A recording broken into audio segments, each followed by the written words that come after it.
Ratusan pelajar dan organisasi kepemudaan di Kota Bogor memperingati Hari Sumpah Pemuda tahun 2019 bertajuk Bogor Menjemput Masa Depan.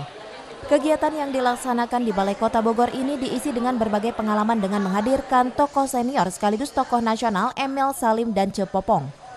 Wali Kota Bogor Bima Arya menyebut kunci sukses merebut masa depan adalah melalui kompetensi dan karakter yang dapat dipelajari dari orang tua, para tokoh senior, pengalaman masa lalu dan juga sejarah.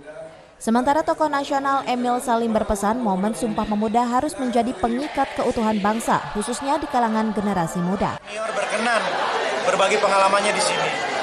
Kita perlu menatap masa depan dengan berbekal wisdom dari masa lalu. Jadi anak muda tidak boleh terlalu pede. Anak muda harus selalu mendengar senior-seniornya. Kita dirobek-robek oleh perbedaan agama, suku, bahasa, dan macam-macam. Sumpah ini adalah menegaskan kembali kesatuan bangsa. Nah itu yang semangat ini saya kira perlu kita tegakkan. Luar biasa dari dua tokoh nasional kita.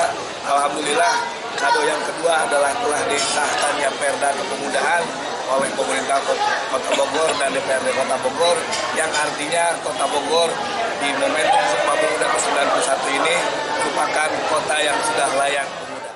Bima Arya berharap generasi muda Kota Bogor dapat berkontribusi dengan berbuat sesuatu yang positif untuk masa depan bangsa dan Indonesia yang lebih baik. Dari Kota Bogor, Herman Bons melaporkan.